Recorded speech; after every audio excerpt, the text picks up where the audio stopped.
Hello folks, and welcome to the Vertigo Tea Party and my review of Shadwen. Shadwen is a third-person stealth game developed by Frozenbyte. It's available on Steam for Windows, Steam Play, and Mac for $16.99.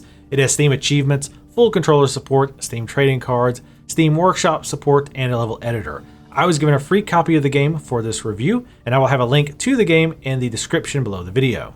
The game's namesake, Shadwen, is on a mission to infiltrate the castle and assassinate the king. She runs into a young girl named Lily along the way. Instead of allowing Lily to rat her out, Shadwen brings her along. Gameplay consists of sneaking past or killing guards as you make your way to the castle. Very early on, you obtain a grappling hook, which gives you access to high ledges, as well as allows you to pull objects from a distance to either cause a distraction or topple down on unsuspecting guards. You'll also craft various tools and traps to either distract or terminate enemies.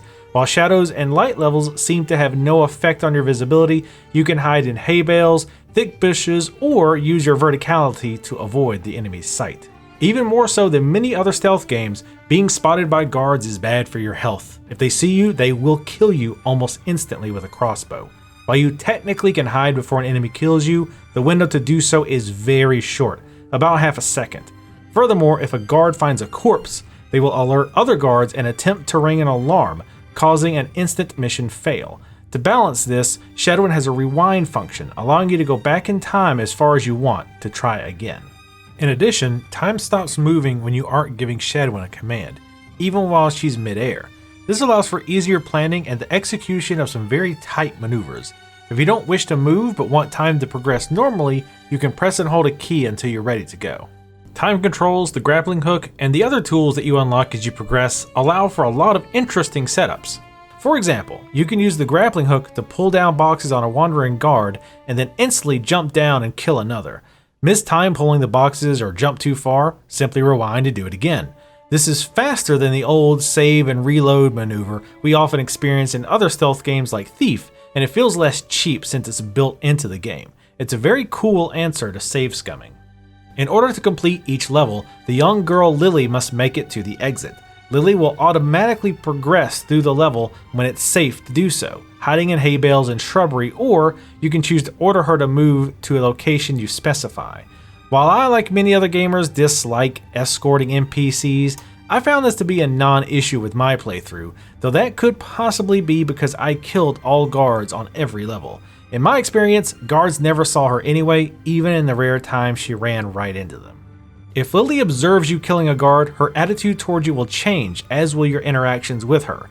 If you don't want her to see you as a cold-blooded killer, you'll need to either avoid killing guards and instead distract them so that Lily can get through, or kill them and hide the bodies out of her sight. As you may have guessed, if she sees evidence of your murdering spree, you can just rewind time and try again. If you want a real challenge, go through the entire game without killing a single guard. Levels are pretty linear, but you usually have options on how you wish to proceed. For example, you can stick to the ground level, swing above the rafters, or take side routes. There are plenty of crates and barrels that you can use to your advantage to hide behind, to draw a guard's attention, or to drop down on them.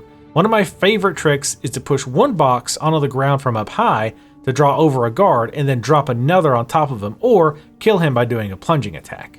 Taking out guards using stealth, your various tools, and crates is very rewarding. Since it's easy to rewind and try again, I was encouraged to find creative methods to eliminate enemies.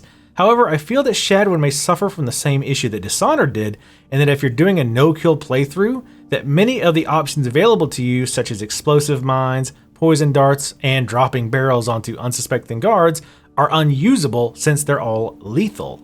A highlight of both games is in killing NPCs in imaginative, flashy ways, and while I never tried non-lethal in Shadwen, I feel that you'd be losing out on that aspect.